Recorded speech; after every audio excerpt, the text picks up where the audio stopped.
বিসমিল্লাহির রহমানির রহিম। পরম করুণাময় ও অসীম দয়ালু আল্লাহর নামে শুরু।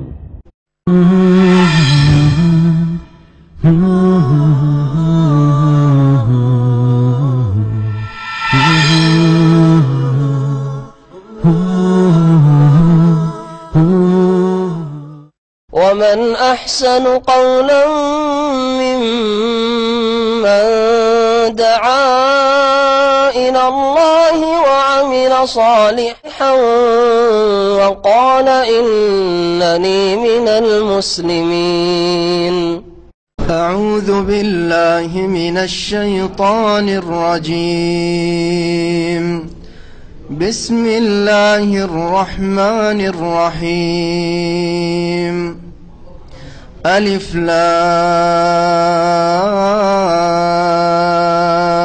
را كتاب أحكمت آياته ثم فصلت من لدن حكيم خبير. ألا تعبدوا إلا الله إنني لكم منه نذير وبشير. وأن استغفروا ربكم ثم توبوا إليه يمتعكم متاعا حسنا إلى أجل مسمى ويؤت كل ذي فضل فضله وإن تولوا فإني أخاف عليكم عذاب يوم كبير. إلى الله مرجعكم وهو على كل شيء قدير. ألا إنهم يثنون صدورهم ليستخفوا منه ألا حين يستغشون ثيابهم يعلم ما يسرون وما يعلنون إنه عليم بذات الصدور. وما من دابة في الأرض إلا على الله رزقها ويعلم مستقرها ومستودعها كل في كتاب مبين. وهو الذي خلق السماوات والأرض في 6 أيام وكان عرشه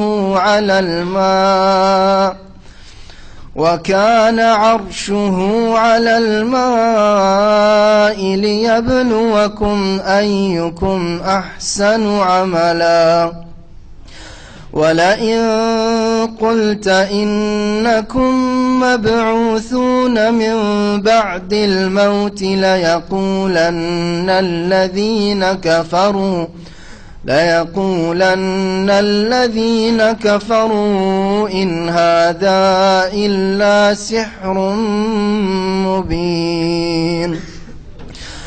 ولئن أخرنا عنهم العذاب إلى أمة معدودة ليقولن ما يحبسه ألا يوم يأتيهم ليس مصروفا عنه وحاق بهم ما كانوا به يستهزئون. ولئن أذقنا الإنسان منا رحمة ثم نزعناها منه إنه ليئوس كفور. ولئن أذقناه نعماء بعد ضراء مسته ليقولن ذهب السيئات عني إنه لفرح فخور إلا الذين صبروا وعملوا الصالحات أولئك لهم مغفرة وأجر كبير فلعلك تارك بعض ما يوحى إليك وضائق به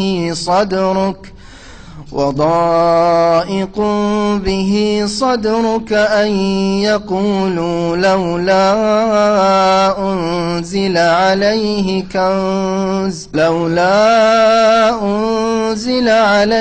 كنز أو جاء معه ملك إنما أنت نذير والله على كل شيء وكيل أم يقولون افتراه قل فأتوا بعشر سور مثله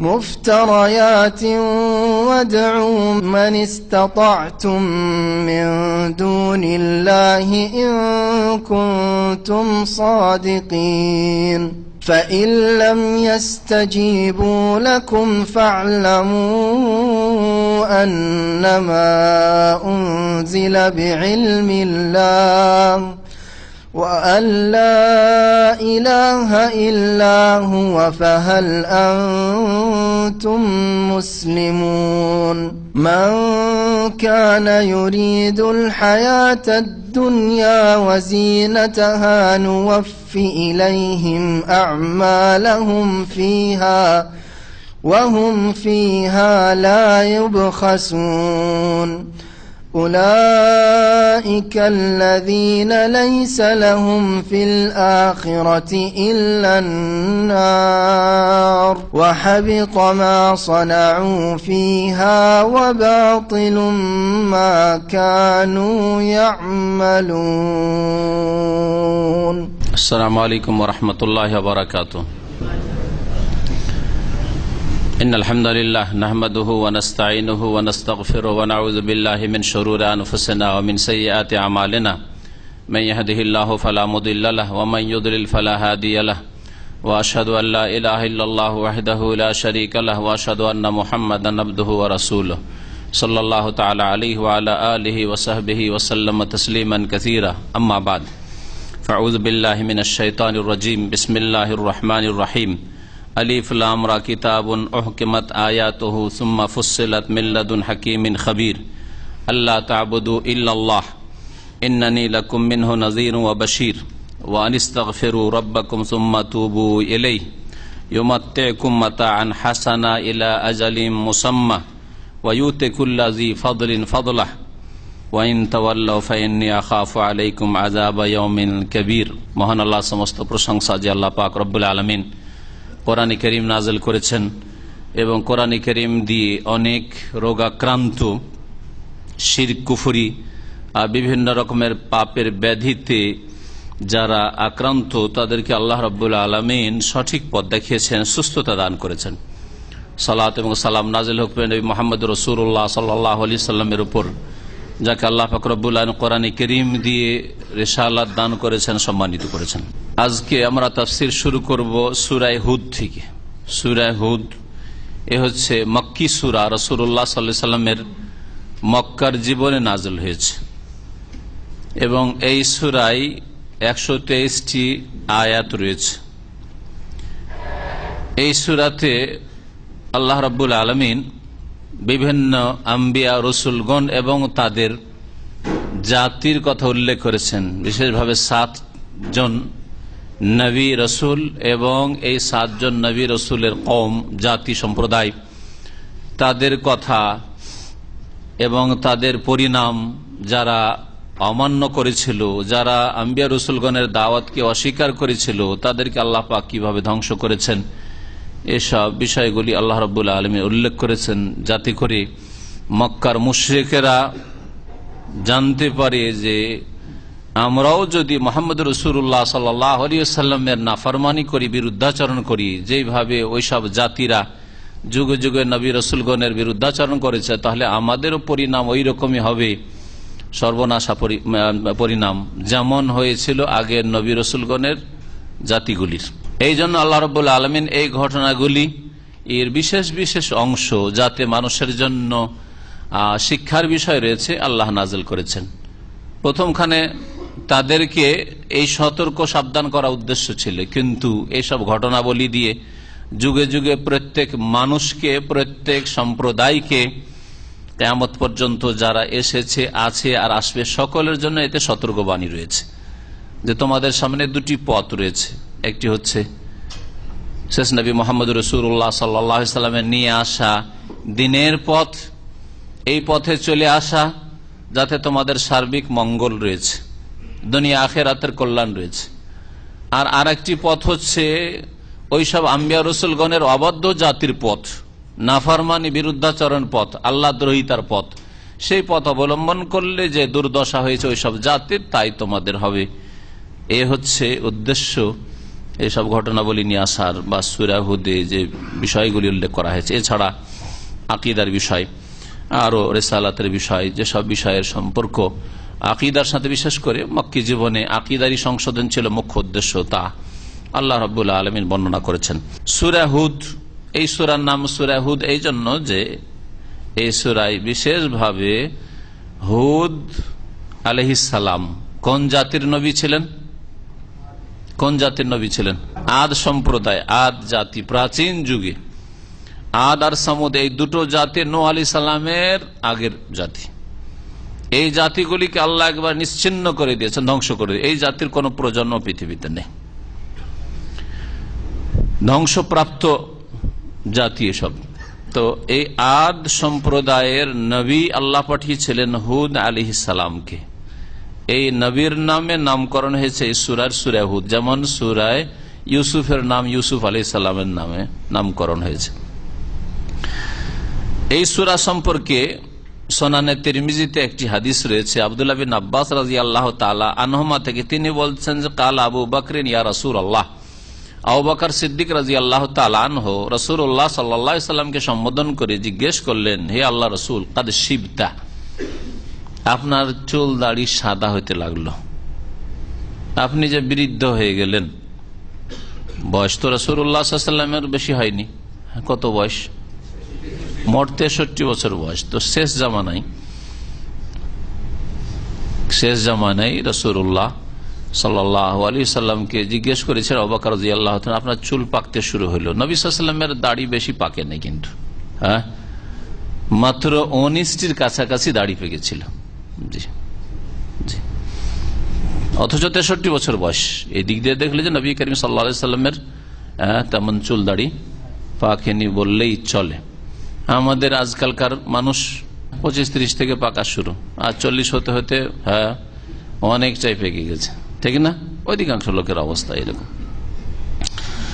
তো রাসূলুল্লাহ সাল্লাল্লাহু আলাইহি ওয়াসাল্লামকে জিজ্ঞাসা, শিবতা, সাহেব মানে হচ্ছে চুল সাদা হওয়া, আর সাহেব বৃদ্ধ মানুষকেও বলে। তার চুল সাদা হলেই বার্ধক্যের লক্ষণ আসে, মরণের চিঠি আসে।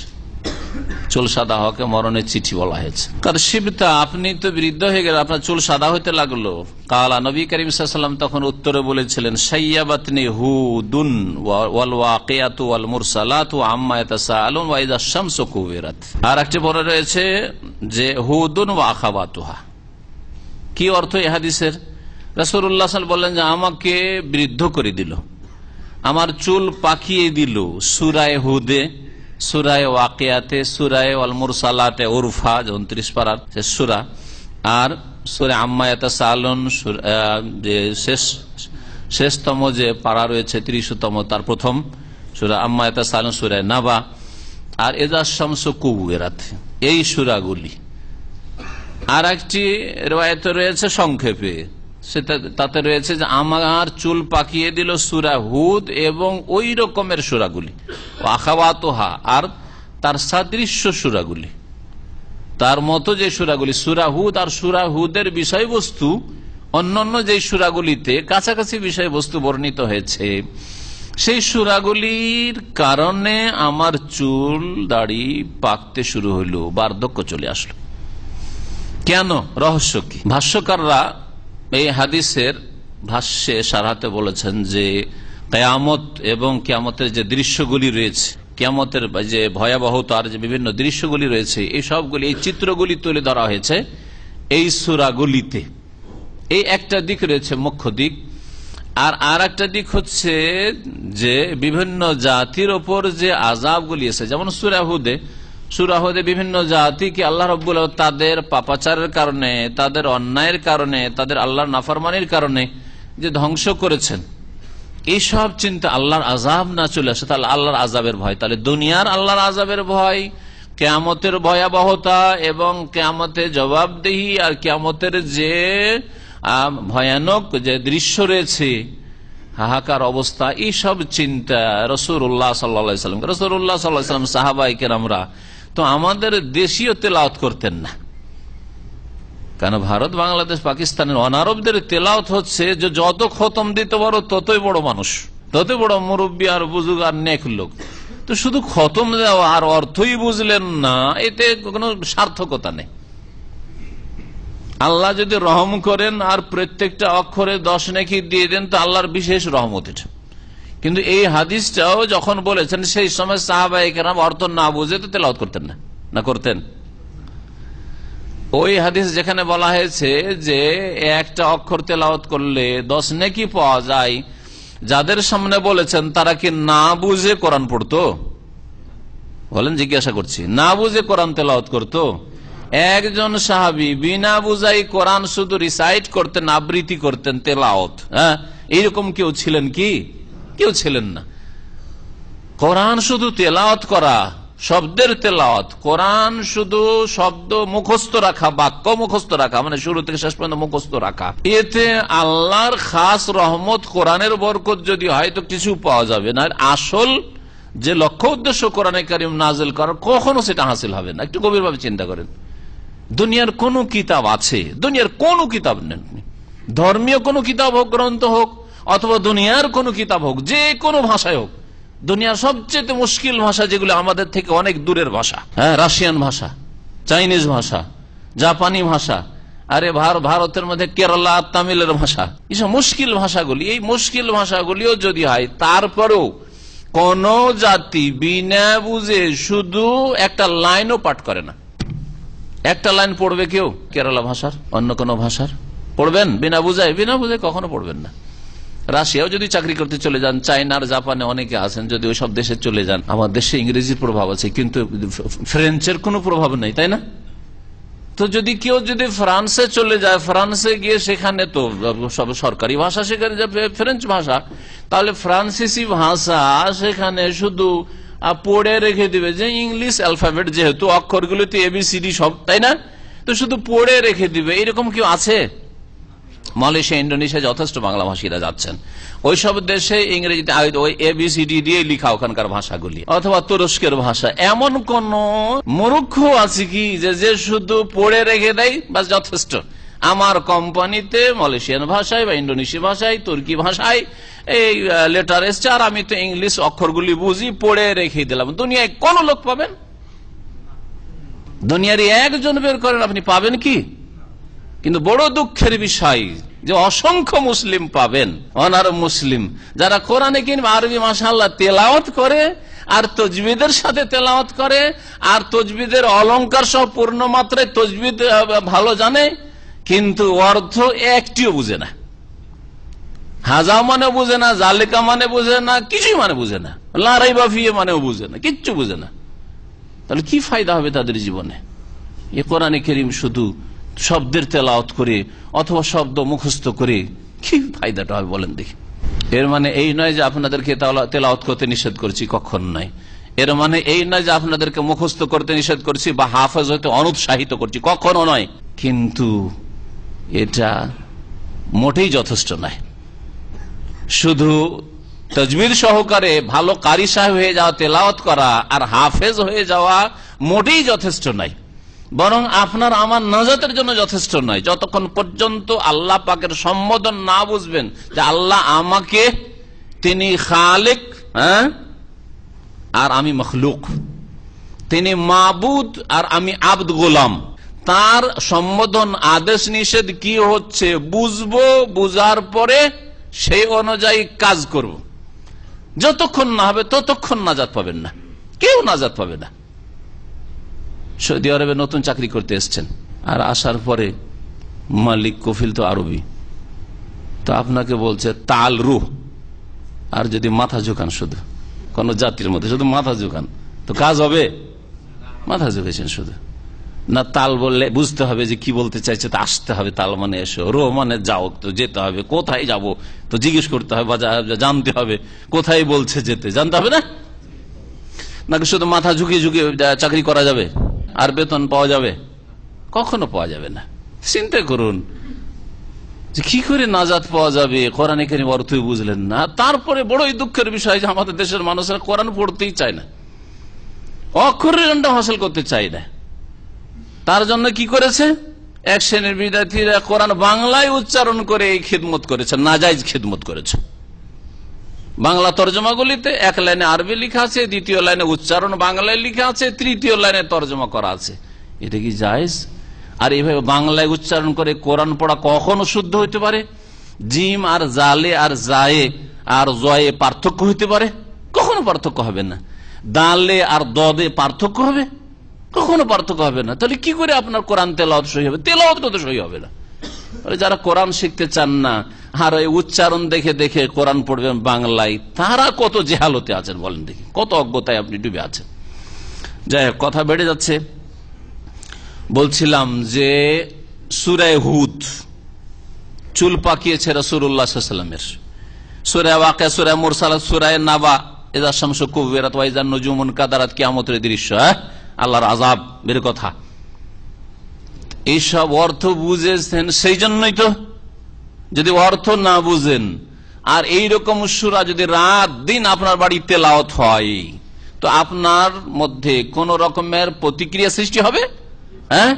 জীবনে কোনো প্রতিফলন ঘটবে? ফলাফল, রেজাল্ট কিছু পাওয়া যাবে? কিছু পাওয়া যাবে না। তাহলে কোরআনের উদ্দেশ্য তো হাসিল হইল না। আল্লাহ রাব্বুল আলামিন যেন বুঝার তৌফিক দান করেন। সুতরাং কোরআনে কারীমের অক্ষরের জ্ঞান হাসিল করবেন, সুন্দর তেলাওয়াত শিখেন, মুখস্থ করেন সুন্দর করে। শুধু নামে মাত্র হাফেজ না, আর পেটের ব্যবসা করছেন শুধু, এইরকম না। সুন্দর হাফেজ হন, শব্দের হেফাজতকারী হাফেজ হন, আর অর্থের হেফাজতকারী হাফেজ হন। আসল হাফেজ হচ্ছে যে অর্থের আল্লাহ রাব্বুল আলামিনের সম্বোধনের হেফাজত করলো, সুরক্ষা করলো। হাফেজ মানে কি? হাফেজ মানে সুরক্ষাকারী, যে সুরক্ষা করে। শুধু শব্দের সুরক্ষা করলে হবে? আপনি অর্থের আল্লাহ কি বলছেন তার সুরক্ষা করেন, অর্থাৎ আপনি আকীদা আমল ঠিক করেন, আপনার ইবাদত ঠিক করেন, আখলাক চরিত্র ঠিক করেন, আপনার ব্যবসা বাণিজ্য রুজি রোজগার ঠিক করেন, আপনার পুরো লাইফটা ঠিক করেন, তাহলে কোরআনের উদ্দেশ্য হাসিল হবে, যে উদ্দেশ্যে আল্লাহ কোরআন কারীম নাযিল করেছেন। তখন আপনার প্রতিক্রিয়া হবে, কোরআনে কারীম তেলাওয়াত করলে জান্নাতের কথা আসলে আগ্রহ বাড়বে, জাহান্নামের কথা আসলে ভয় পাবেন, তখন নেক আমলে আপনি দ্রুত বেগী হবেন। তখন চোখ দিয়ে পানি আসবে, পানি টিপে টিপে বের করতে হবে না, এমনিতে চোখে পানি আসবে, অন্তর নরম হয়ে যাবে।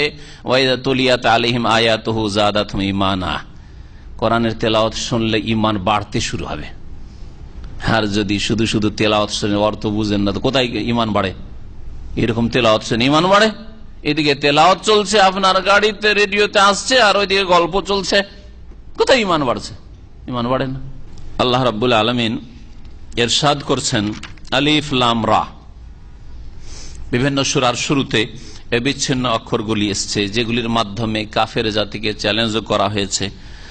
আর তার সাথে সাথে এই অক্ষরগুলি তাদের জন্য সম্বোধনের ক্ষেত্রে কোনো কথা শুরু করার আর পূর্বে নতুন পদ্ধতি, নতুন ভঙ্গিমাতে কোনো কিছু পেশ করলে তাতে আকর্ষণ আসে, তাতে মানুষের প্রকৃতি হচ্ছে মনোযোগী হয়। প্রতি সপ্তাহে প্রতিদিন যদি নিয়মিত একই তরিকায় কথা বলা হয় তো মনোযোগী হবে না। ওই শুনে শুনে কান অভ্যাস হয়ে আছে, কানের অভ্যাস হয়ে আছে, মনের অভ্যাস হয়ে আছে। সুতরাং কি যে বলছে না বলছে শুনছেন না আপনি। কিন্তু নতুন ভঙ্গিমাতে কোনো কিছু যদি পেশ করা হয় তাহলে আরে কি নতুন কিছু, হ্যাঁ নতুন কিছু। এই জন্য আজকাল বিভিন্ন রাস্তাঘাটের সাইনবোর্ড গুলিতে নতুন নতুন তরিকা আবিষ্কার করছে, এমন আজব আজব ছবি দিচ্ছে যে দেখতে রুচি হয় না। কিন্তু কেন দিচ্ছে? ওই দেখতে রুচি হয় না, তাতে আকর্ষণ আছে। এগুলো তাদের রহস্য আছে, বুঝছেন না? আর যেসব দেশে মহিলার ছবি দেওয়া হয়, নাজায়েজ হারাম ছবি রাস্তাঘাটে দেওয়া হয়, একটা বিড়ি সিগারেট বিক্রি করলো মহিলার ছবি, একটা ম্যাচেস বিক্রি করলো তার অ্যাডভার্টাইজ দিল মহিলার ছবি, বুঝা গেছে? আরো কিছু বলেন। আর একটা ব্লেড বিক্রি করেছে, একটা ব্লেড, তার পাশেও মহিলার ছবি। আর ব্লেডের সাথে মহিলার কি সম্পর্ক? কিন্তু শয়তান প্রকৃতির লোকেরা মহিলাদেরকে ব্যবহার করে সব জায়গায়, কারণ বদ প্রকৃতির আকর্ষণ আছে মহিলার ছবির দিকে, যার ফলে পড়বি না তুই আমার এটা অ্যাডভার্টাইজটা, ওই যে মহিলার ছবি দেবো, তা মহিলাকে দেখতে গিয়ে পড়বি তুই, বুঝা গেছে? হ্যাঁ, নতুন তরিকা আবিষ্কার। আল্লাহ রাব্বুল আলামিন এই জন্য আলিফ লাম মিম আলিফ লাম রা, কাফেররা শুনবি না কোরআন, বলছে ওয়াকালাল্লাযীনা কাফারু লা তাসমাউ লিহাযাল কোরআন। সূরা ফুসসিলাত আল্লাহ বলছেন কাফেররা বলতে কোরআন শুনবে না, লা তাসমাউ লিহাযাল কোরআন শুনবে না, শুনবে না, কেউ শুনবে না। ওয়ালগাউ ফি, হইচই করো, হইচই করো যাতে শুনতে না পাও। লাআল্লাকুম তাগলিবুন, তাহলে জিততে পারবে, না হলে তোমাদের সবগুলিকে হারতে হবে। বাড়ি থেকে স্ত্রী বেরিয়ে চলে যাবে, হ্যাঁ ছেলে মেয়েরা বেরিয়ে চলে যাবে, মুসলমান হয়ে যাবে। আল্লাহ তখন এই ভঙ্গিমাতে আলিফ লাম মিম, আরে কি বলছে রে, আরে কি রে, আলিফ লাম মিম কাফ হা ইয়া আইন সাদ, আরে কি বলছে দেখি মোহাম্মদ কি বলতে চায়, মনোযোগী হচ্ছে। এটা একটা রহস্য। যতগুলি কথা বলা হয়েছে এইসব বিচ্ছিন্ন অক্ষরগুলি সম্পর্কে, সেসব কথার মধ্যে এই দুটো কথা যুক্তিযুক্ত। নবী করিম সাল্লাল্লাহু আলাইহি ওয়াসাল্লাম কিছু বলে দেননি যে আলিফ লাম রায়ের উদ্দেশ্য কি, আলিফ লাম মিমের উদ্দেশ্য কি, আর কাফের উদ্দেশ্য কি, এসব কিছু বলেন নাই।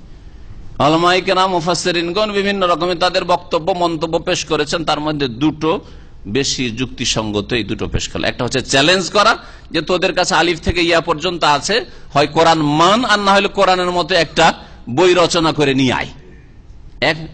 আর না হলে দ্বিতীয় হচ্ছে যে নতুন ভঙ্গিমাতে কিছু শোনা, যাতে আকর্ষণ বাড়ে, লোকের দৃষ্টি আকর্ষণ করা সম্ভব হয়। কিতাবুন মানে হাযা কিতাবুন, এই হচ্ছে মহাগ্রন্থ, কিতাবুন আজিম। ওহকেমাত আয়াতুহু, যার আয়াতগুলিকে সুবিন্যস্ত করা হয়েছে, মহকাম মানে সুদৃঢ় করা হয়েছে, শক্তিশালী করা হয়েছে। কোরআনে কারীমের আয়াতে বড়ই শক্তি রয়েছে, বড়ই ক্ষমতা রয়েছে, মানুষের পাথরের মতো নিষ্ঠুর অন্তরকে গলিয়ে দিতে পারে কোরআনে কারীম, যদি শোনে, উপলব্ধি করে, বুঝার চেষ্টা করে কি বলা হচ্ছে। সুতরাং গুনাহগার আপনি তো, আল্লাহ রাব্বুল তোমাদের সবকিছুই জানছেন। কোন কোন তাফসীরকাররা বলছেন এটা মুসলিমদের ক্ষেত্রে নয়, এটা কাফেরদের ক্ষেত্রে। কাফেররা রাসূলুল্লাহ সাল্লাল্লাহু আলাইহি ওয়াসাল্লামকে দেখলে তার আত্মগোপন করার চেষ্টা করত, ঘৃণার কারণে। তাদের অন্তরে ঘৃণা ছিল যে মুহাম্মদকে দেখবো না, দেখা দিব না, এক। দ্বিতীয় কথা যে মুহাম্মদ সাল্লাল্লাহু আলাইহি ওয়াসাল্লাম দেখতে পেলে আমাদের কাছে এসে দাঁড়িয়ে যাবে আর ওই কোরআনের কথা শোনাইতে শুরু করবে। মক্কায় নাযিল হয়েছে আয়াত, তো এই দিক থেকে এই তাফসীরটা যুক্তিসঙ্গত লাগে। তারা করতো কি, আত্মগোপন করতো, রাসূলুল্লাহ দেখলে লুকিয়ে যেত, একটু গুড়িয়ে সরিয়ে যেত, বক্ষ কুঞ্চিত করতো যাতে দেখতে না পায়, একটু চোখের আড়াল হয়ে যায়। দেখলে এসে আমাদেরকে ওই ইসলামের কথা শোনাইতে শুরু করবে আর আমাদের দেবদেবীর বিরুদ্ধে বলা শুরু করবে, আর যেটা আমাদের কাছে পছন্দনীয় না, বরদাস্তের বাইরে। এইরকম করতো। আল্লাহ বলছেন আল্লাহ ইন্নাহুম ইন্নাহুম মানে এই কাফেররা। তাহলে দ্বিতীয় তাফসীর হবে এই কাফেররা কি করতো, তারা বক্ষ কুঞ্চিত করতো, লিয়াস্তাখফু মিনহু, মিনহু মানে আল্লাহ নয়, তাহলে মিনার রাসূল, রাসূল সাল্লাল্লাহু আলাইহি ওয়াসাল্লাম থেকে নিজেকে গোপন করার জন্য, লুকিয়ে রাখার জন্য, যে রাসূল যেন দেখতে না পায়। দেখতে পেলেই তাকে দেখাও দিতে চায় না, আর দেখতেও চায় না। আর দ্বিতীয় কথা যে দিনের কথা, ইসলামের কথা শোনাতে শুরু করবে, ওই মানবো না, আমার বাপদাদা ধর্মের উপর থাকবো। আল্লাহ রাব্বুল আলামিন তারপরে ইরশাদ করেছেন ওমা মিন দাব্বাতিন ফিল আরদি ইল্লা আলাল্লাহি রিজকুহা ওয়া ইয়ালামু মুস্তাকাররাহা ওয়া মুস্তাওদাহা কুল্লুন ফি কিতাবিম মুবিন। আল্লাহ রাব্বুল সব কিছুর খবর রাখেন। সবকিছু যদি খবর না রাখবেন তো যত প্রাণী পৃথিবীতে রয়েছে, সমস্ত প্রাণী যারা এই ভূপৃষ্ঠে চলাচল করে সকলের, সে নিজে রুজি সংগ্রহ করার ক্ষমতা রাখুক আর নাই রাখুক, সকলের রিজিকের দায়িত্ব আল্লাহ রাব্বুল আলামিনের। রিজিক পৌঁছাতে হবে, তার জন্য উপজীবিকার ব্যবস্থা করতে হবে। আল্লাহ যদি খোঁজই না রাখবেন তাহলে কি করে রিজিক পৌঁছাবেন, ঠিক না? তাই আল্লাহ রাব্বুল আলামিনের আগের আয়াতের সাথে এই আয়াতের সম্পর্ক এইভাবে, ওমা মিন দাব্বাতিন ফিল আরদি ইল্লা আলাল্লাহি রিজকুহা, ভূপৃষ্ঠে এমন কোন প্রাণী বিচরণকারী নেই। দাব্বা ইয়াদুব্ব মানে বিচরণ করা, সে পায়ের ভরে চলুক আর পেটের ভরে চলুক, 2 পায়ে চলুক আর 4 পায়ে চলুক আর অনেক পায়ে চলুক, অথবা উড়ন্ত পাখি হোক। ওমা মিন দাব্বাতিন ফিল আরদ, ভূপৃষ্ঠে এমন কোন বিচরণকারী জীবজন্তু নেই যার রিজিকের দায়িত্ব আল্লাহর উপর নেই। ইল্লা আলাল্লাহি রিজকুহা, প্রত্যেক জীবজন্তুর রিজিকের দায়িত্ব আল্লাহর উপর রয়েছে। আল্লাহ স্বয়ং রিজিকের দায়িত্ব নিয়েছেন। তারপরে মানুষ একমাত্র ভয় পায়, জানি না জিনেরা ভয় পায় কি পায় না, কিন্তু মানুষ একমাত্র ভয় পায়। কোন পাখিও ভয় পায় না যে বেশি বাচ্চা হয়ে গেলে সমস্যা আছে, ডিমগুলোকে ভেঙে ফেল আছে। হ্যাঁ, কুকুর, শৃগাল, বিড়াল, যত জীবজন্তু রয়েছে, কোন জীবজন্তু দেখাইতে পারবেন না যে ভয় করে বেশি বাচ্চা হয়ে গেলে খাওয়াবে কে, এই চিন্তা করে না। কিন্তু একমাত্র মানুষ, যাদেরকে আল্লাহ এত বিদ্যা বুদ্ধি দিয়েছেন, এত সম্মান দিয়ে সৃষ্টি করে, লাকাদ কাররামনা বানি আদম, আদম সন্তানকে সম্মানিত করে সৃষ্টি করেছি, সেই আদম সন্তান এত চিন্তিত কেন যে বিয়ে করলাম, 1 ছিলাম 2 হইলাম, স্ত্রীর পেটের ভাতই তো মুশকিল, তারপরে আবার বাচ্চা হওয়া শুরু হইলো তো 1টা হইলো, 2টা হইলো, এরপর বেশি হইলে কি করে খাওয়াবো, এই চিন্তা এই মানুষ ছাড়া পৃথিবীর কোন জীবজন্তু করে না। তাহলে যেই মানুষ এত চিন্তা করে যে আমার ছেলে মেয়েকে কেমন করে খাওয়াবো নিয়ে পেরেশান, সেই জন্য বেশি ছেলে মেয়ে নেব না, সে কি অন্য 4 পায়া জীবজন্তুর চাইতে অধম না? হ্যাঁ, চিন্তা করুন তো দেখি, চিন্তা চেতনার ক্ষেত্রে অধম। উলাইকা কাল আনআম, এদের সম্পর্কিত আল্লাহ বলেছে এরা তো আসলে চতুষ্পদ জন্তুর মতো। আরে চতুষ্পদ জন্তু তো ভালো, ওই সব চিন্তা করে না যে বাচ্চাগুলিকে কি করে খাওয়াবো। বালহুম আজাল, বরং এই মানুষ যারা আল্লাহর দিন থেকে সরে রয়েছে, নিজের রাজ্জাক রিজিক দাতা হয়ে বসে আছে, আল্লাহকে রাজ্জাক মনে করে না, বা শুধু নামে মাত্র মনে করে, আল্লাহর উপর আস্থা ভরসা নেই যে আল্লাহ রিজিক দেবেন, যে আল্লাহ আমার খাবারের ব্যবস্থা করে, সে আল্লাহ আমার স্ত্রী খাবার ব্যবস্থা করবেন, সে আল্লাহ আমার ছেলে মেয়েদের ব্যবস্থা করবেন, তাদের লেখাপড়া আল্লাহ ব্যবস্থা করবেন। আমার কাজ হচ্ছে হরকত করা, আমার কাজ হচ্ছে নড়াচড়া করা, হরকত করা, আর বরকত দেওয়া আল্লাহ রাব্বুল আলামিনের কাজ। এই কথাটা বিশ্বাস হয় না, অথচ জীব জন্তু বিশ্বাস করে, প্রাকৃতিক ভাবে বিশ্বাস করে, তাদের প্রকৃতিতে আছে, ওই কোনো চিন্তা নেই ওইসব। তাহলে জীবজন্তু অন্য যে রয়েছে এগুলির চাইতে নিকৃষ্ট হলো কিনা? বালহুম আজাল উলাইকা হুমুল গাফিলুন, কারণ এর আল্লাহর দিন থেকে গাফেল, আল্লাহর প্রতি ঈমান থেকে গাফেল, আল্লাহর উপর তাওয়াক্কুল আস্থা ভরসা থেকে গাফেল। এবং আল্লাহ রাব্বুল আলামিন জানেন মুস্তাকাররাহা, প্রত্যেক জীবজন্তুর স্থায়ী অবস্থান স্থল, অমুস্তাওদাহা অস্থায়ী অবস্থান স্থল। স্থায়ী আর অস্থায়ী দুটো অর্থ করেন। অনেকগুলি তাফসির করা হয়েছে, বিভিন্ন তাফসির বিভিন্ন রকম তাফসির করেছেন, কিন্তু এইভাবে যদি তাফসির করেন তাহলে বোঝা সহজ। মুস্তাকার ইস্তেকরার থেকে, ইস্তাকাররা মানে কোন জায়গায় থেমে যাওয়া, কারার থেকে। আল্লাহ মহিলাদের ক্ষেত্রে বলছেন ওয়াকারনা ফি বুয়ুতিকুন্না, সূরা আহজাব বলছেন তোমরা তোমাদের বাড়িতে কি করো? অবস্থান করো। কারার থেকে ওয়াকারনা, ওয়াকারনা ফি বুয়ুতিকুন্না। আর এখান থেকে মুস্তাকার ইস্তেকরার। আর মুস্তাওদা, হ্যাঁ ওয়াও দাল আইন, হ্যাঁ মুস্তাওদা বলা হয় স্টোরকে বলা হয়, হ্যাঁ স্টোরকে বলা হয়। আজকাল মুস্তাওদা কাকে বলছে? স্টোরকে বলছে, গুদাম, গুদামকে মুস্তাওদা বলা হচ্ছে। তো মুস্তাওদা মানে করলাম অস্থায়ী অবস্থান স্থল, স্থায়ী আর অস্থায়ী। মুস্তাকার, তাহলে এই দুটো তাফসীর কি? একদল বলছেন মুস্তাকার, যেমন তাফসীর ইবনে কাসিরে বলা হয়েছে, মুস্তাকার মানে হচ্ছে আপনার দুনিয়ার বাসস্থান। আল্লাহ জানেন যে তোমার বাসস্থান কোথায়, তোমার জন্মস্থান মাতৃভূমি কোথায়, হ্যাঁ মায়ের পেট থেকে ভূমিষ্ঠ কোন কোন গ্রামে কোন দেশে হবে, আর তারপরে কোথায় তোমার শৈশব, তোমার যৌবনকাল ইত্যাদি, আর লেখাপড়া আর চাকরি হতে পারে। দেশে তো মানুষ হলেন, কিন্তু সারা জীবনটা বিদেশে কাজকর্ম করে কেটে গেল। আল্লাহ জানেন যে তোমার রিজিক দেশে নেই, বাইরে আছে। মত বিদেশে হয়ে গেল, বিদেশে মত হয়ে গেল, আল্লাহ জানেন সবকিছু। তো মুস্তাকার মানে দুনিয়ার বাসস্থান, আর মুস্তাওদা মানে হচ্ছে কবর। তোমার কবর কোথায়, যেটা তোমার স্টোর, তোমার গোদাম, তোমাকে গোদাম করে রেখে চলে আসবে, থাকো এখানে কিয়ামত পর্যন্ত।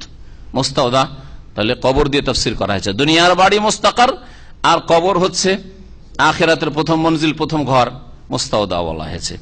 কেউ কেউ তাফসীর করতে গিয়ে বলেছে মুস্তাকার মানে মাতৃগর্ভ। ওয়ালা মুস্তাকার, আল্লাহ জানেন যে কোন মানুষের আর কোন জীবের, কোন প্রাণীর মাতৃগর্ভ কোনটা। আপনি আমি কোন মায়ের গর্ভে জন্মগ্রহণ করব, আমার আপনার মাও বিবাহের আগে জানতো না, জানতো, বিবাহের পরেও জানতো না, যতদিন পর্যন্ত আপনি আমি ভূমিষ্ঠ না হয়েছি, ঠিক কিনা? কিন্তু আল্লাহ রাব্বুল আলামিন জানে যে তোমার মা অমুক হবে, বাপ অমুক হবে। যদি কেউ বলে আমার বাপ যদি আমার মাকে বিয়ে না করতো, তাহলে তো আমি আমার এর পেটে আমি জন্মগ্রহণ করতাম না। অথবা এই মায়ের পেটে জন্মগ্রহণ করলো, মায়ের পেটটা ঠিক রাখলেন কিন্তু বাপকে ঠিক রাখলেন না, এই বাপের সন্তান তাহলে হইতাম না, ঠিক না? এরকম বলাটা কি ঠিক? আল্লাহর এটাই ফায়সালা আছে যে বাপ অমুক হবেন আর মা আপনার অমুক হবেন।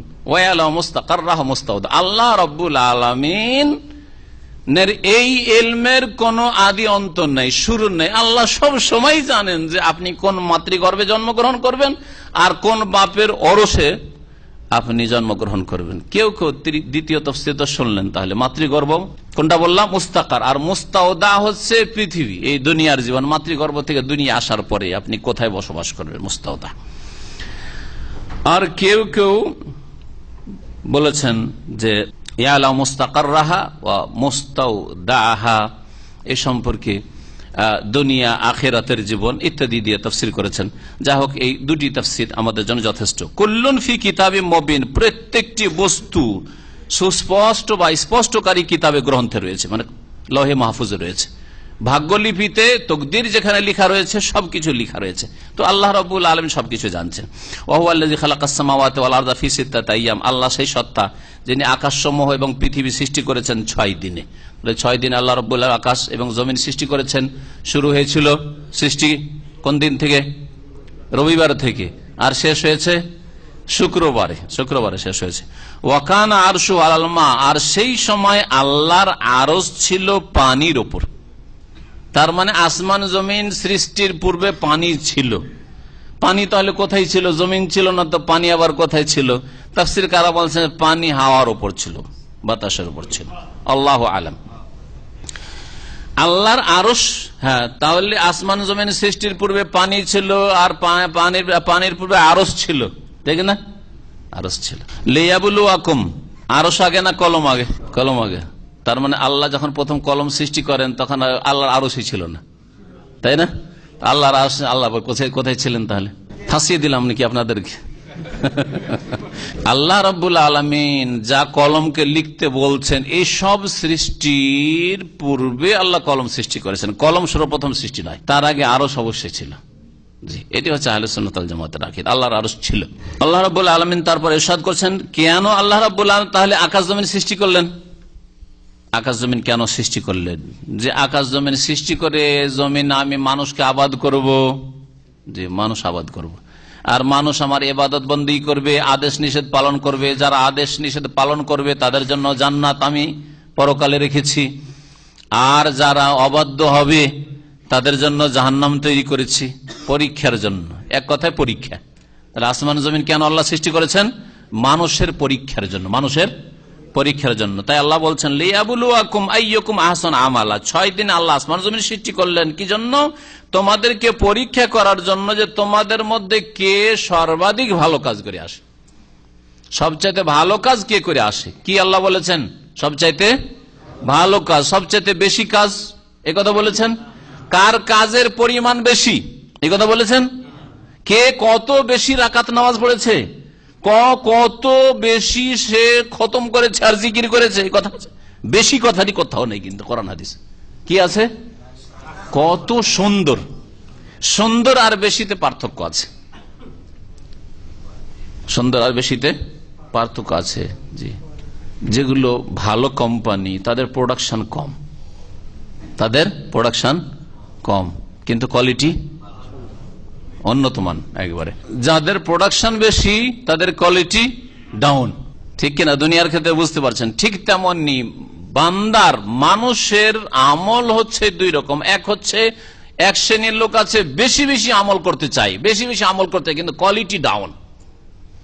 আর এক শ্রেণীর লোক আছে কাজ অল্পই হোক, ফরজ ওয়াজিব আদায় হলো, হারাম নাজায়েজ থেকে বেঁচে থাকলো, সর্বনিম্ন কাজ, কিন্তু কোয়ালিটি যাতে সুন্দর হয়, আমার কোয়ালিটি সুন্দর হয়। এর একটা এশার নামাজের উদাহরণ দিচ্ছি। একজন লোক এশার নামাজ 4 রাকাত ফরজ পড়ে, 2 রাকাত সুন্নাতে রাতে বা পড়ে, 1 রাকাত বেতর পড়ে, যথেষ্ট কিনা? যথেষ্ট তার জন্য। কিন্তু 4 রাকাত ফরজ পড়ে সুন্দর ধীর স্থিরতার সাথে, ইতমিনান প্রশান্তির সাথে, খুশুর সাথে, সুন্নতি তরিকায় শুরু থেকে শেষ পর্যন্ত লম্বা নামাজ পড়ে, লম্বা নামাজ পড়ে, যেমন রাসূলুল্লাহ সাল্লাল্লাহু আলাইহি ওয়াসাল্লামের নামাজ ছিল শুরু থেকে শেষ পর্যন্ত। বোঝা গেছে? তারপরে 2 রাকাত সুন্নাত, যেমন নবী সাল্লাল্লাহু আলাইহি ওয়াসাল্লামের সুন্নাত ছিল। তারপরে 1 রাকাত বেতর, কখনো কখনো নবী সাল্লাল্লাহু আলাইহি ওয়াসাল্লাম 1 রাকাত বেতর, বরং অনেক সময় 1 রাকাত পড়েছেন। সুতরাং আর বলেছেন, সুতরাং 1 রাকাতই বেতর পড়লো, কিন্তু সুন্দর করে যেমন নবী সাল্লাল্লাহু আলাইহি ওয়াসাল্লাম বেতর ছিল সেই রকম বেতর পড়লো।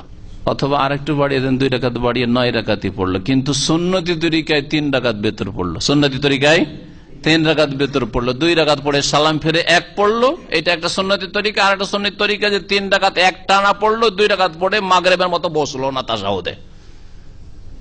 কোয়ালিটি হচ্ছে কার কোয়ালিটি? রাসূলুল্লাহ সাল্লাল্লাহু আলাইহি ওয়াসাল্লামের কোয়ালিটির ভেতর। 7 রাকাত অথবা 9 রাকাত নামাজ পড়লো এক লোক এশার। আর আমাদের দেশীয় নামাজে আরেক লোক 17 রাকাত পড়লো। 7 রাকাতের জায়গায় কত রাকাত পড়লো? 17 রাকাত পড়লো। কিন্তু কোয়ালিটি বুঝতেই পারছেন, কোয়ালিটি খুব ডাউন কোয়ালিটি। যত তাড়াতাড়ি পারে ছাড়তে হবে। নফল পড়বে আর দাঁড়িয়ে পড়তে পারবে, বুঝে বসে, বসা কোয়ালিটি, দাঁড়া কোয়ালিটি না। যদি ফরজ নামাজ কেউ যদি দাঁড়িয়ে পড়তে পারে আর বসে পড়ে তো নামাজই হবে না, জানা আছে না নাই?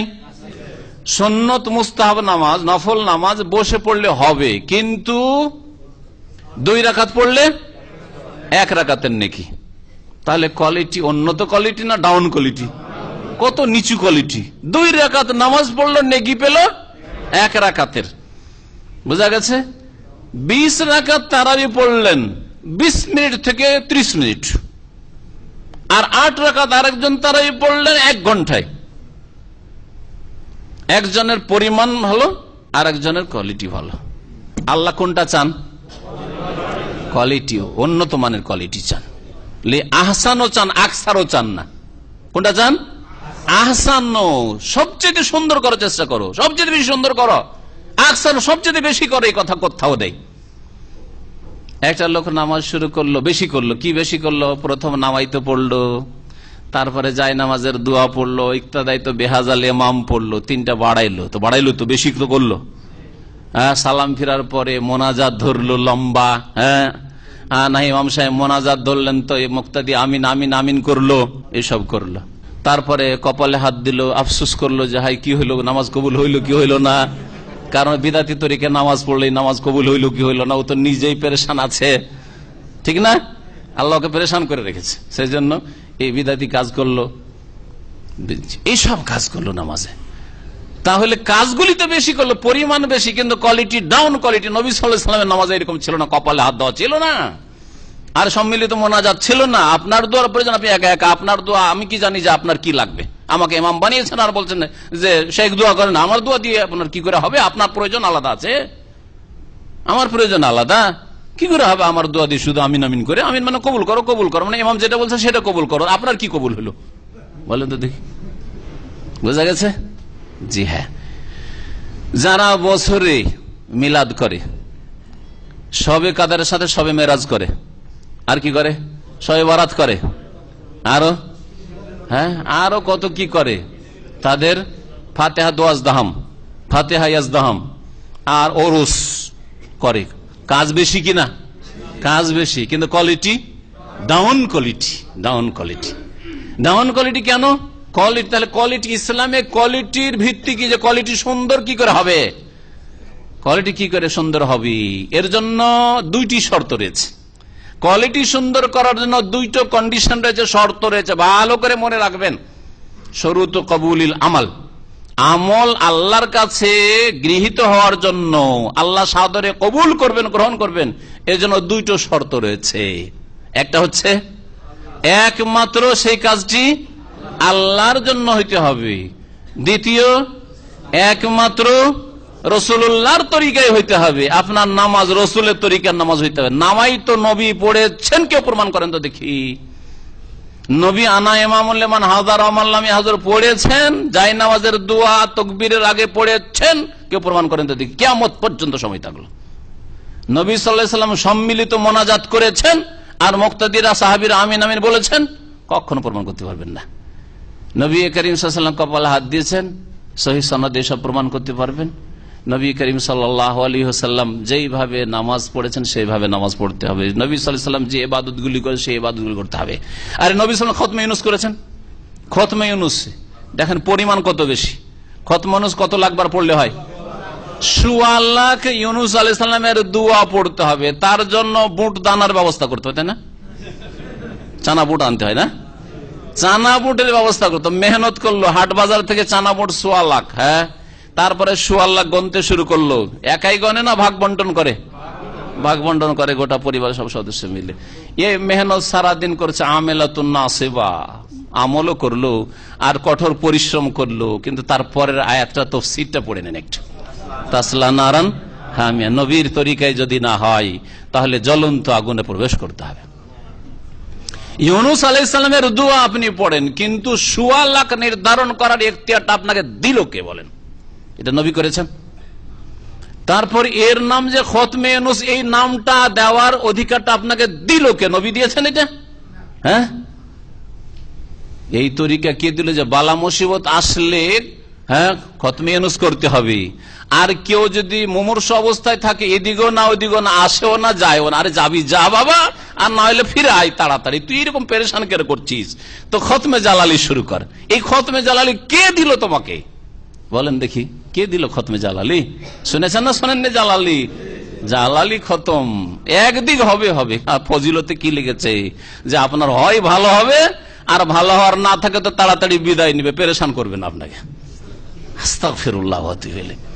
আপনার বাপ আপনার মা কত কষ্ট করে মানুষ করেছে, আর ওকে বলছেন যে আসবি সোজা চুলাই, না হলে যা ধাক্কা দিয়ে বিদায় করে দেবো খতমে জালালি করে।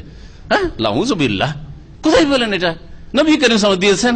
তাহলে পরিমাণ আমল তো অনেক বেশি বিদাতীদের, কিন্তু কোয়ালিটি ডাউন, কোয়ালিটি নবীর তরিকার না। আল্লাহ আকসারও চাননি, আহসানও চেয়েছেন। ভালো করে আবার বুঝেন দুটো শব্দ। আহসান মানে সবচেয়ে ভালো। সবচেয়ে ভালো আমল হচ্ছে আল্লাহর জন্য একমাত্র হইতে হবে, আর আল্লাহ রসুলের তরিকা হইতে হবে। দুটো শর্ত সহজ ভাষায় মনে রাখবেন। আর এই দুটো তরিকারই অঙ্গীকার করেছেন কালেমা তাইয়্যিবাতে, লা ইলাহা ইল্লাল্লাহ, আল্লাহ তোমার ছাড়া কারো ইবাদত করি না, আর মুহাম্মদুর রাসূলুল্লাহ, আর মুহাম্মদ সাল্লাল্লাহু আলাইহি ওয়াসাল্লাম আল্লাহ রাসূল, তার তরিকা ছাড়া কারো তরিকা আমি ইবাদত বন্দেগী করি না, আর জিকির করি না, আর খতম করি না। কলেমাটাকে যদি বুঝে নিতেন সহজ ভাষায়, তাহলে দিন ইসলাম বুঝা খুব সহজ, আর কোরআন কারীম বুঝা খুব সহজ, আর বিদাতীরা আপনাকে ধোঁকা দিতে পারতো না, আর শিরক বিদাতের ধর্ম পালন করাতে পারতো না। আল্লাহ রাব্বুল আলামিন তাহলে আসমান জমিন সৃষ্টি করেছেন মানুষের পরীক্ষার জন্য, যে তোমাদের মধ্য থেকে কে সবচেয়ে ভালো আমল করে আসতে পারে। ওয়ালাইন কুলতা ইন্নাকুম মাবউসুনা মিন বাদিল মাউত, হে নবী মুহাম্মদ সাল্লাল্লাহু আলাইহি ওয়াসাল্লাম, তুমি যদি তাদেরকে কাফের মুশরিকদেরকে বলো যে তোমাদেরকে পুনরুত্থিত করা হবে মিন বাদিল মাউত, মৃত্যুর পরে, কিয়ামতকে বিশ্বাস করতো না। আরব মুশরিকরা আল্লাহ সম্পর্কে একটা আবছা আবছা ধারণা ছিল, রুবুবিয়তের ধারণা ছিল, কিন্তু উলুহিয়াত বুঝতো না, ইবাদত বুঝতো না, এরকম কি ছিল। কিন্তু আখিরাত সম্পর্কে কোনো জ্ঞান ছিল না। পরকাল, জান্নাত জাহান্নাম এবং পরকালে হিসাব নিকাশ এসব বিশ্বাস করতো না। মরে গেলাম, মাটি হয়ে গেলাম, সরে গেলাম, আবার কিসের উঠবো, এসব উঠবো না। এই সম্পর্কে আল্লাহ পাক বলছেন নবীকে যে ওয়ালাইন কুলতা, হে নবী তুমি যদি এই কাফের মুশরিকদেরকে, মক্কার লোকদেরকে বলো ইন্নাকুম মাবউসুনা মিন বাদিল মাউত, যে নিঃসন্দেহে তোমাদেরকে উঠানো হবে মিন বাদিল মাউত, মৃত্যুর পরে, লা ইয়াকুলান্নাল্লাযীনা কাফারু, তাহলে কাফেররা অবশ্যই এর উত্তরে বলবে তোমাকে, ইন হাযা ইল্লা সিহরুম মুবিন, এই মুহাম্মদের কথা স্পষ্ট জাদু ছাড়া আর কিছু নাই। এ জাদু করতে এসছে, জাদু লাগাতে এসছে। হ্যাঁ, জাদু অসাধারণ জিনিস, বুঝে আসে না। জাদু কি জিনিস বুঝতে পারছে গেছে, হ্যাঁ বান লেগেছে কিন্তু বুঝতে পারলেন না যে কেমন করে বানটা লাগলো, কেমন করে জাদু লাগলো, বুঝতে পারছেন না, জাদুটা না হইলো। ঠিকই তেমনি আমরা এই আখিরাত পরকালে সব কিছু বুঝি না, সব জাদু করছে আমাদেরকে। যদি এর কথা অন্ধ হয় মেনে, তার মানে জাদুগ্রস্ত হয়ে গেলাম আমি। ওয়ালাইন আখারনা আনহুমুল আযাব ইলা উম্মাতিন মাদুদা, আল্লাহ বলছেন আর যদি আমি তাদের থেকে, কাফের মুশরিক পাপিষ্টদের থেকে আমি সরিয়ে নি আযাবকে, শাস্তিকে, ইলা উম্মাতিন মাদুদা, এক নির্দিষ্ট কাল পর্যন্ত। মাদুদা নির্দিষ্ট, আদাদ, আদাদ মানে সংখ্যা, গণনা, আর মাদুদ মানে গণনাকৃত। তাহলে গণনাকৃত সময় মানে নির্দিষ্ট সময়, 1 বছর, 2 বছর, 5 বছর, 10 বছর, 50 বছর, গণনাকৃত সময়।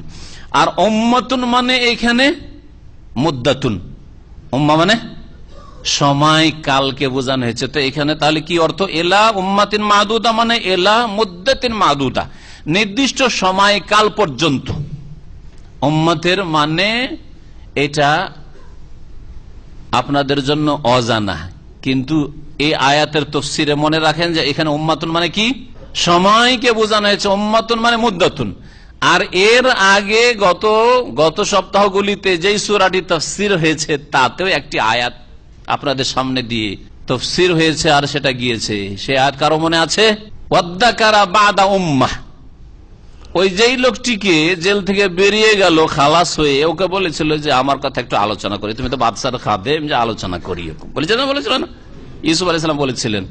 ও গিয়ে ভুলে গেছে, দুনিয়াদারিতে মেতে গেছে, আবার বাদশার খাদেম, ভুলে গেছে দুনিয়াতে মেতে। মানুষ দুনিয়া যখন সুখ পায় তখন ভুলে যায় অনেক কথাই অতীতের। অনেকদিন পরে তার স্মরণ হয়েছে, ওয়াদ্দাকারা, স্মরণ হয়েছে, তার স্মরণ করেছে, বাদা উম্মা, 1 যুগ পরে, 1 কাল পরে। বাদা উম্মা মানে বাদা মুদ্দা। তাহলে দুটো আয়াত এই অর্থের সমর্থনে পেলেন। আর উম্মত মানে কয়েকটি অর্থ হয়, প্রসিদ্ধ অর্থ উম্মত মানে জাতি, উম্মত মানে কুনতুম খায়রা উম্মাতিন, তোমরা শ্রেষ্ঠ জাতি, শ্রেষ্ঠ উম্মত মানে জাতি। উম্মত আবার একটা দলকে, গোষ্ঠীকে বলা হয়। ওয়ালতাকুম মিনকুম উম্মাতুন, তোমাদের মধ্য থেকে একটি দল হওয়া উচিত। ফিরকাতুন তায়েফাতুনের অর্থে ব্যবহার হয়েছে, হ্যাঁ। তাহলে পুরো জাতিকে বুঝাবেন, একটা দল তোমাদের মধ্য থেকে হইতে হবে। যেমন আপনাদেরকে বলছি, আপনাদের মধ্য থেকে একটা দল হইতে হবে, যেই দলটি বিশেষভাবে দিন শিখে গিয়ে দিনের দাওয়াত গ্রামে গ্রামে দেশে দিতে হবে, একটি দল উম্মাহ। এই ক্ষেত্রে উম্মত ব্যবহার হয়েছে। তাহলে একটা দল সম্পর্কে, জাতি সম্পর্কে হইল। আর উম্মত মানে আর একটি অর্থ হয় মতাদর্শ, কোন একটা মত, একটা আদর্শের ক্ষেত্রে উম্মাহ শব্দটি কোরআনে কারিমে ব্যবহৃত হয়েছে, আরবি ভাষায় এ অর্থ রয়েছে। যেমন কাফের মুশরিকরা নবী মুহাম্মদ সাল্লাল্লাহু আলাইহি ওয়াসাল্লামকে বলতো যে ইন্না ওয়াজাদনা আবানা আলা উম্মাহ, আমরা আমাদের পূর্বপুরুষদেরকে পেয়েছি এক মতাদর্শের উপর, উম্মাহ। ওয়া ইন্না আলা আসারি মুক্তাদুন, আর তাদেরই আমরা অন্ধ অনুকরণ করব, তোমার কথা মানবো না, বাপ দাদাকে ছেড়ে দেব।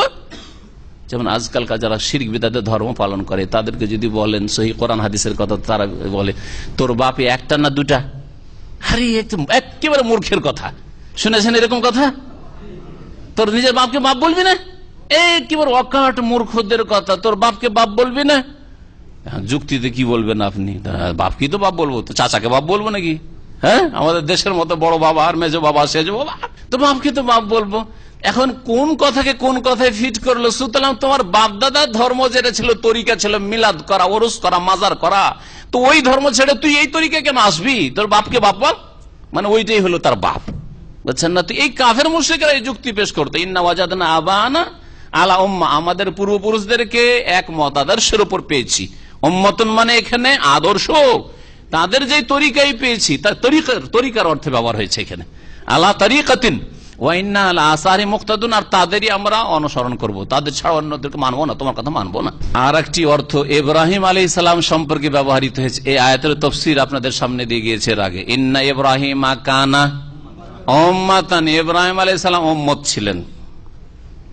এর যেটা প্রসিদ্ধ তাফসীর, উম্মাতান মানে ইমাম, উম্মাহ মানে ইমাম। ইব্রাহিম আলাইহিস সালাম ইমাম ছিলেন, সারা বিশ্বের সমস্ত তৌহিদবাদীদের ইমাম, মুসলিমদের ইব্রাহিম আলাইহিস সালামের পরে যত মুমিন মুসলিমরা এসেছে তাদের ইমাম হচ্ছেন ইব্রাহিম আলাইহিস সালাম।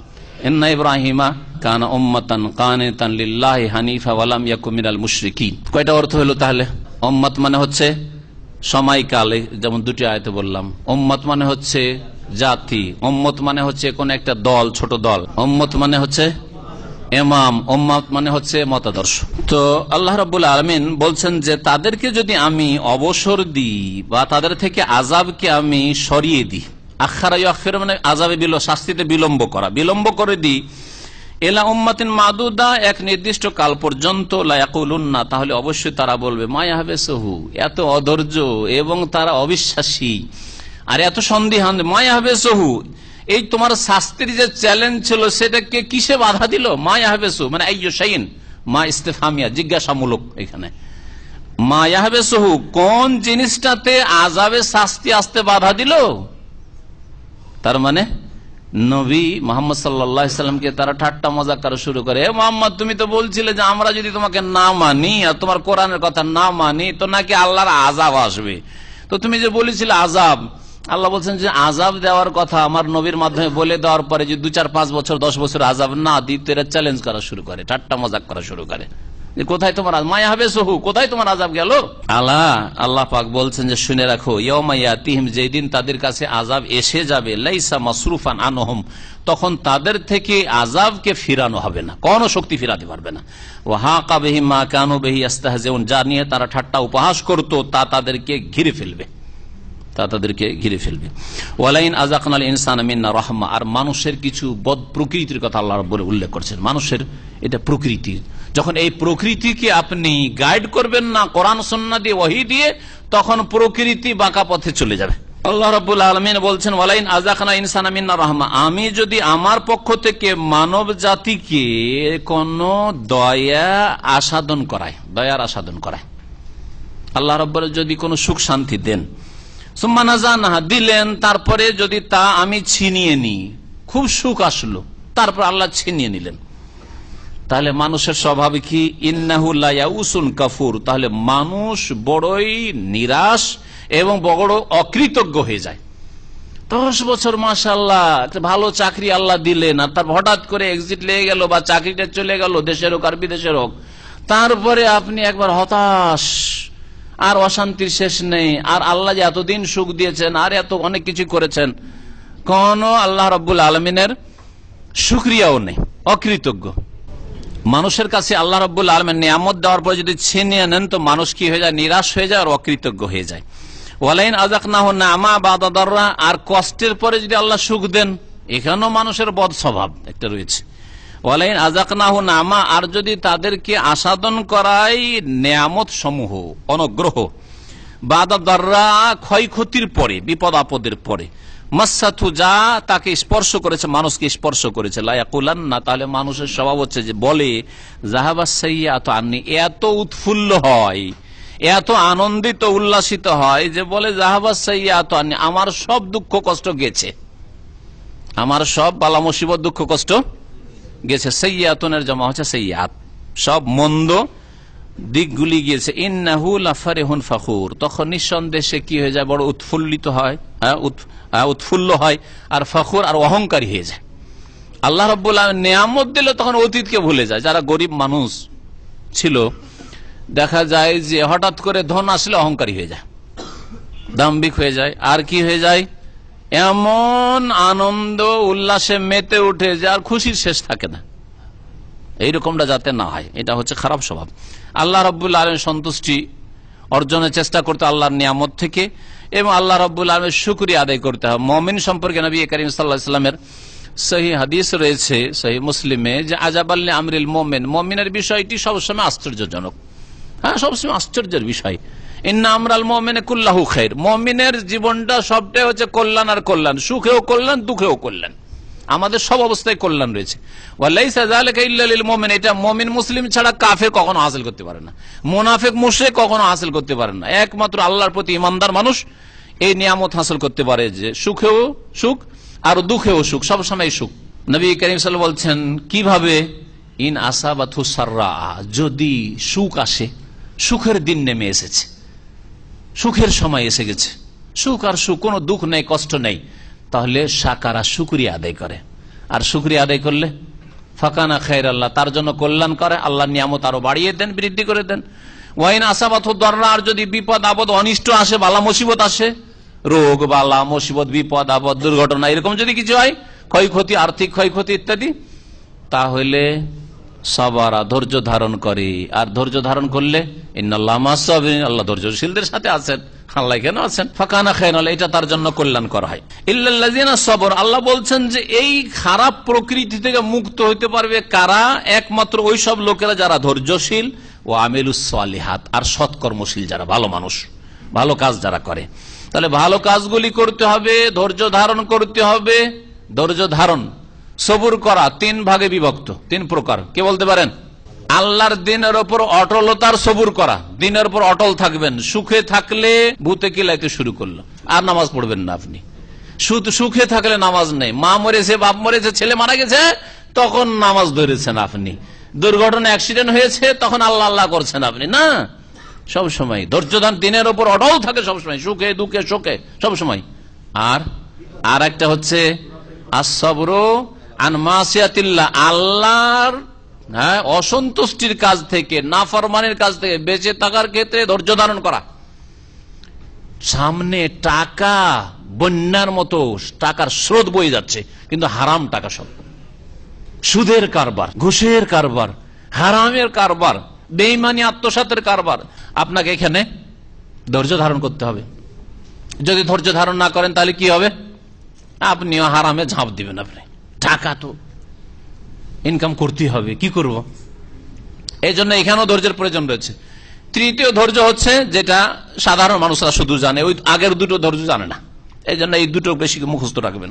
সেটা হচ্ছে আসসাবরু আলা আকদারিল্লাহ, আল্লাহ রাব্বুল আলামিন যা ভাগ্যে নির্ধারণ করেছেন সেটা অপ্রীতিকর হইতে পারে, কষ্টদায়ক হইতে পারে, বালা মুসিবত, বিপদ আপদ, ক্ষয় ক্ষতি, আর্থিক জানমাল ইত্যাদি।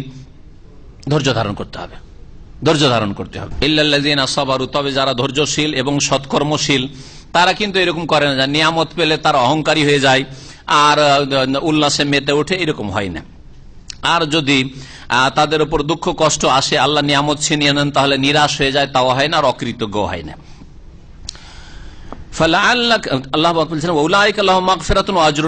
এইসব লোক যারা ধৈর্যশীল এবং সৎকর্মশীল, তাদের জন্য মার্জনা রয়েছে, ও আজরুন কবির, এবং মহাপুরস্কার রয়েছে। ফালাআল্লাকা তারিকুম বাযা মা ইউহা ইলাইকা ওয়া যায়িকুম বিহি সাদরুক। আল্লাহ পাক বলছেন নবী মুহাম্মদ সাল্লাল্লাহু আলাইহি সাল্লামকে, যে মনে হচ্ছে হে নবী, যে তুমি তোমার প্রতি যা ওয়াহি করা হয়েছে তার কিছু অংশ ছেড়ে দেবে, ত্যাগ করবে। ওয়াদায়কুম বিহি সাদরুক, এবং তোমার হৃদয় সংকীর্ণ হয়ে যাচ্ছে, সংকুচিত হয়ে যাচ্ছে। আইয়াকুলু, তাদের এই কথাই, কাফের মুশরিকদের এই কথাই, যে তারা তোমাকে চ্যালেঞ্জ করছে, লাউলা উনজিলা আলাইহি কানজুন, যে মোহাম্মদ যদি নবী হলেন তাহলে তার কাছে ধনভাণ্ডার কেন নামিয়ে দেওয়া হয় না, ধনভাণ্ডার কেন আসে না? আউজা মাহুম মালাক, অথবা তার কাছে ফেরেশতা কেন নেমে আসে না, ফেরেশতা এসে কথা বলুক আর আমাদেরকে বলে দিই যে মোহাম্মদ নবী হয়েছে। এইসব যে চ্যালেঞ্জ করে তোমাকে, এতে তোমার মন হয়তো সংকীর্ণ হচ্ছে বা মনে কষ্ট পাচ্ছ না, কষ্ট নেবে না। ইন্নামা আনতা নাযির, তোমার কাজ ফেরেশতা নামিয়ে দেওয়া নয়, তোমার কাজ ধনভাণ্ডার দেখানো নয়, যে আমি নবী এসেছি, দেখো ওহদ পাহাড় স্বর্ণ হয়ে গেছে, এইসব দেখানো নয়, বরং তোমার কাজ হচ্ছে সতর্ক করা। তুমি একমাত্র সতর্ককারী। আল্লাহু আলা কুল্লি শাইইন ওয়াকিল, এবং আল্লাহ রাব্বুল আলামিন প্রত্যেক বস্তুর উপর হচ্ছেন কর্মবিধায়ক।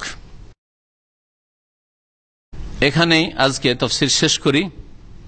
আল্লাহ রাব্বুল আলামিন যেন যা কিছু আমরা বললাম শুনলাম তাতে বরকত দান করেন, এবং তা দিয়ে আমাদের ইসলামী জীবন গড়ে তোলার তৌফিক দান করেন, আমাদের সংশোধনের তৌফিক দান করেন। আল্লাহ রাব্বুল আমাদের হেদায়েতের উপর কায়েম রাখেন, শিরক বিদআত মুক্ত হওয়ার তৌফিক দান করেন, 5 ওয়াক্ত সালাতের হেফাজতের আল্লাহ তৌফিক দান করেন। আল্লাহ রাব্বুল আমাদের দুনিয়া আখিরাতের কাজে বরকত দান করেন। আল্লাহ রাব্বুল হালাল রুজিতে বরকত দান করেন, হারাম থেকে আল্লাহ রাব্বুল আলামিন বেঁচে থাকার তৌফিক যেন দান করেন। আল্লাহ রাব্বুল আমাদের সকলকে জান্নাতুল ফিরদৌস দান করেন। যেসব ভাই বোনদের বালা মুসিবত রয়েছে, মুমিন মুমিনাত, আল্লাহ বালা মুসিবত যেন দূর করে দেন। যারা অসুস্থ রয়েছে তাদেরকে সুস্থতা দান করেন। যারা দুনিয়া থেকে বিদায় নিয়েছেন মুমিন মুমিনাত, তাদের সকলের রুহের মাগফিরাত করেন। আল্লাহ জান্নাতুল ফিরদৌস দান করেন। সুবহান রাব্বিকা রাব্বিল ইজ্জাতি আম্মা ইয়াসিফুন ওয়া সালামুন আলাল মুরসালিন ওয়ালহামদুলিল্লাহি রাব্বিল আলামিন।